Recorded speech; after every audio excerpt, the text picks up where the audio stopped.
মমতা বন্দ্যোপাধ্যায় ইন্ডি জোট নিয়ে গত কয়েকদিন ধরে এবেলা এক বলছেন তো ওবেলা এক বলছেন। তার এই কদমতল নিয়ে আমি গতকাল অনির্বাণের অগ্নিবাণে বিতর্ক করেছিলাম, প্রশ্ন তুলেছিলাম রসাতলে যাবেন বুঝেই এমন কদমতলের আয়োজন কিনা।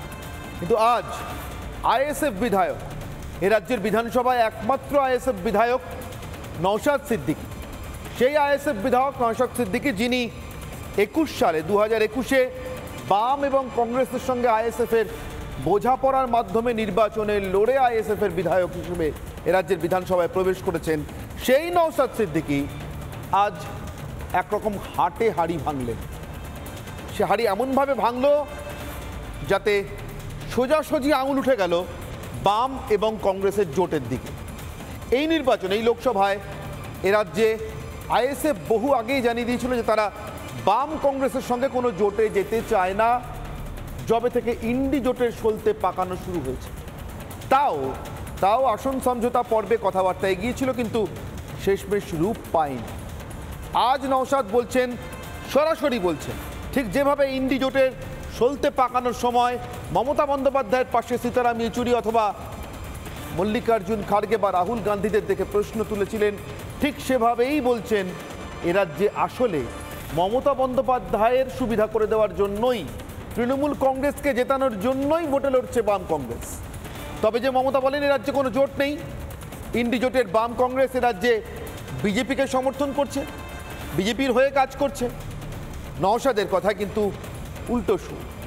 তার মতে এ রাজ্যে এরা আলাদা হয়ে আছেনি আসলে তৃণমূলের ভোট ব্যাংকটা অটুট রাখার জন্য। আর যদি সেটা অটুট থাকবে না বুঝতে পেরে থাকেন মমতা বন্দ্যোপাধ্যায়, তাহলে তৃণমূল বিরোধী ভোট ব্যাংকটাকে অন্তত শতভাগে ভাগ করে দিয়ে তৃণমূলকে জিততে সাহায্য করার জন্য। বাম আর কংগ্রেস মানছে কি অভিযোগ? তৃণমূল নিজেকে স্বীকার করছে যে উপরে উপরে যতই যুদ্ধ থাক, ভিতরে আসলে একসঙ্গে লড়ছে বাম, কংগ্রেস আর তৃণমূল। এক লক্ষ্যে লড়ছেন মমতা, অধীর আর সীতারাম ইয়েচুরিরা। আসবো সে বিতর্কে, তার আগে আজকে বিশেষ প্রতিবেদন।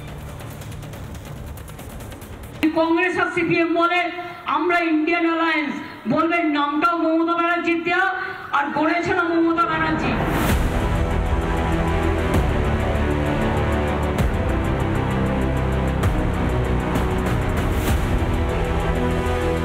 ইন্ডিয়া গঠবন্ধন দিল্লিতে আছে, কিন্তু বাংলায় নেই। ইন্ডিয়া জোটের দুর্বল করার পিছনে সব থেকে বড় আরেক ব্যক্তিত্বের নাম তো মমতা ব্যানার্জি। বাংলায় কোনো জোট নেই, বাংলায় কংগ্রেস সিপিএম এর ভোট আছে। বেশি দিন তো টিকবে না, আপাতত দু একদিন যেতে পারে। বেশি দিন তৃণমূলের বিজেপি বিরোধী মনোভাব দেখবার কোনো কারণ নেই, সুযোগ নেই। এখানকার বাংলা সিপিএম কংগ্রেসকে ধরবেন না, ও দুটো আমাদের সাথে নেই। এত বিতৃষ্ণা, এত বিষোদ্গার, সত্যি সত্যি জোটেই আছে তো, নাকি মমতার এই আছে এই নেই সবটাই আদতে মহানাটকের কোনো এক অঙ্ক? তালে তাল মিলিয়ে অধীর সুজনের সঙ্গত, তফাৎ যাও। আমি বলবো ভোট ভালো চাইছেন তো সীতারাম ইয়েচুরি মহাশয়, রাহুল গান্ধীকে কলকাতায় নিয়ে এসে একটা প্রোগ্রাম করাক দেখব, সোনিয়া গান্ধীকে একটা প্রোগ্রাম জোটের হয়ে করাক দেখব, প্রিয়াঙ্কা গান্ধীকে ওয়েস্ট বেঙ্গলে নিয়ে এসে একটা প্রোগ্রাম কলকাতায় করাক, তাহলে জানবো কংগ্রেস আর লেফট ফ্রন্ট চাইছে পশ্চিমবাংলা তাদের ফলটা ভালো হোক। জোটে থেকে জোটের মধ্যেই কাদা ছোড়াছুড়ি করে আদতে বঙ্গে ভোট কাটুয়া অধীর সুজনরা, ওই জন্যই মমতার এই আছে এই নেই। জোট এখানকার বাংলা সিপিএম কংগ্রেসকে ধরবেন না, ও দুটো আমাদের সাথে নেই, ও দুটো বিজেপির সাথে আছে। বাইরে থেকে সব রকম সাহায্য করে আমরা সরকার গঠন করে দেব। বাংলায় কোনো জোট নেই, কিন্তু ইন্ডিয়ায় যে জোটটা, ওটা আমি তৈরি করেছিলাম। ওই জোটটা দিয়ে আমরা সরকার তৈরি করব। হবে নাই বা কেন?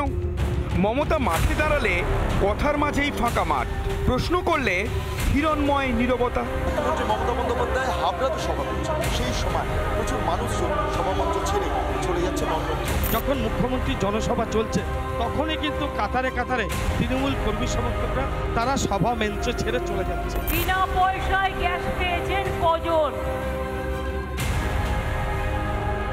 আরে মা বোনেরা তো কথাই বলছে না, অলি গলি মে সোর হ্যায়। আর তোরা কি মুখে একটা কথা বলতে পারছিস না? এদিকে মোদি সুনামিতে তিল ধারণের জায়গা নেই, পাঁচিল টপকানো ভিড়। প্রধানমন্ত্রী বক্তৃতা শুনতে এসেছেন, কার্যত দেখা যাচ্ছে যে পাঁচিল টপকে অনেকে যাওয়ার চেষ্টা করছেন সেই মাঠে। ভোট বাক্সের বিপর্যয় যে এড়ানো অসম্ভব তা বিলক্ষণ টের পাচ্ছেন ইন্ডি জোটের কুশীলবরা। মোদিকে রুখতে তাই এবার হাতিয়ার যুদ্ধ খেলা, কিন্তু শেষ রক্ষা হলো না। নকল যুদ্ধের মুখোশ খুলে বেরিয়ে পড়ছে গোপন বোঝাপড়ার আসল কথা। অধীরবাবু গ্রামের সেন্ট্রাল লিডাররা আসলো না, রাহুল গান্ধী, প্রিয়াঙ্কা গান্ধী, গান্ধী পরিবারে কেউ আসলো না।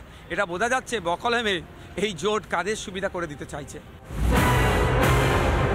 রিপাবলিক বাংলা।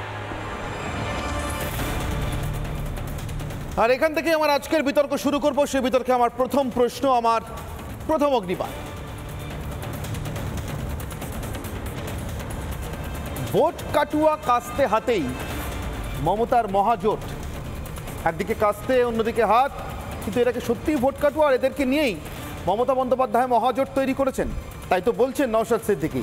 এই সেদিনও যিনি বাম এবং কংগ্রেসের সঙ্গে আসন সমঝোতা করে ভোটে লড়ে 2021-এ আইএসএফের একমাত্র বিধায়ক হয়ে রাজ্যের বিধানসভায় ঢুকেছেন। আমার সঙ্গে উপস্থিত যারা রয়েছেন, আমার একদম বাদিক থেকে পরিচয় করাই। আমার সঙ্গে একদম বাদিকে রয়েছেন সুকন্যা ভট্টাচার্য, আইনজীবী এবং তৃণমূল সমর্থক, রয়েছেন অধ্যাপক পার্থপ্রতিম বিশ্বাস। আমার ঠিক ডান দিকে পরপর দুই বিজেপি প্রতিনিধি, বিজেপির দুই মুখপাত্র, দেবজিৎ সরকার এবং ডক্টর সত্যেন্দ্র। আমি শুরু করব পার্থপ্রতিমবাবু আপনার কাছ থেকে, কারণ নওশাদ যে অভিযোগটা করেছেন আমার মনে হয় আপনি বুঝতে পারছেন স্পষ্ট, এই প্রতিবেদনও স্পষ্ট কী অভিযোগ করেছেন। সত্যি কি রাজ্যে বাম কংগ্রেস তাহলে লোক দেখানো তৃণমূল বিরোধিতায় ভোট লড়ছে, বিজেপির ভোট কাট? অনির্বাণ, আপনার এটা জানা উচিত এবং আপনি জানেনও, বিচক্ষণ একজন সাংবাদিক, বহুদিন ধরে ভোট রাজনীতি কভার করছেন, যে জোট পলিটিক্স যদি হয় কোনো সময় দাঁড়িয়ে, এবং বিশেষত বিরোধী অবস্থানে থেকে জোট পলিটিক্স যখন আপনি করছেন, তখন ইটস এ লং জার্নি। ফলে সেই জার্নি যাবার মানে ট্রেন জার্নির মতো করে যদি ধরেন যে ইচ্ছা প্রকাশ করে অনেক লোক, ট্রেনে ওঠে অনেক মানুষ, শেষ পর্যন্ত যে জার্নিটা কমপ্লিট করা সেটা সবাই করতে পারেন এরকম না। আপনি একইভাবে আপনি যদি যান এভারেস্ট বেস ক্যাম্প পর্যন্ত যান যারা, তারপরে বাকিটা হচ্ছে যে উঠতে পারেন না, দমের অভাবে হয়, শ্বাসকষ্টের অভাবে হয়, সাহসের অভাবে হয়, বহু রকম হয়। ফলে নওশাদ সিদ্দিকীকে ক্লিয়ার করতে হবে যে আসলে কিসের অভাবে তিনি হচ্ছে জোট থেকে বেরিয়ে গেলেন, কারণ it is his primary responsibility. কেননা তিনি প্রথম বলেছিলেন একসময় যে বিজেপি এবং তৃণমূল বিরোধী যদি কোনো জোট হয় এ রাজ্যে, এবং কার্যত তিনি বিধানসভায় গেছেন যে জোটের কি বলবো যে হয়ে সঙ্গী হয়ে। ফলে তিনি এবং তার পার্টিকে আজকে ব্যাখ্যা করতে হবে যে কেন তারা এই জোট ভেঙে বেরোচ্ছেন। সর্বোপরি যে ভোটের আগে থেকে একটা বড় পর্যায়ে জুড়ে আমি বলবো আপনারা এই খোঁজ নিশ্চয়ই রেখেছিলেন যে যেখানে বাম কংগ্রেসের আসন সমঝোতা হয় সেখানে বামফ্রন্ট চেয়ারম্যান বিমান বসু বহুবার তাদেরকে ডেকেছেন, ডাকার পর আসন সমঝোতার প্রশ্নে কথা বলতে চেয়েছেন, but they did not respond properly. ফলে এই দায়ও তাদেরকে নিতে হবে যে তারা কেন রেসপন্ড করলেন না।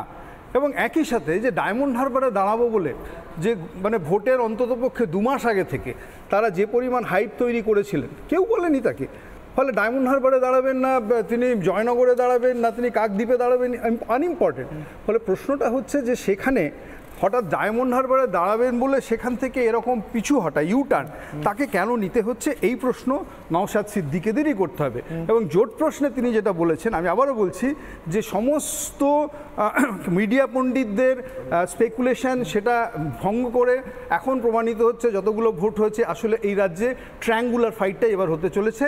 তৃণমূল একটা পক্ষ, বিজেপি আর একটা পক্ষ এবং বাম কংগ্রেস আর একটা পক্ষ। ফলে তারা যদি সেই পক্ষে না থাকতে চায়, তারা বিজেপির পক্ষ অবলম্বন করবেন না তৃণমূলের পক্ষ অবলম্বন করবেন, it has to be explained by them only. বেশ,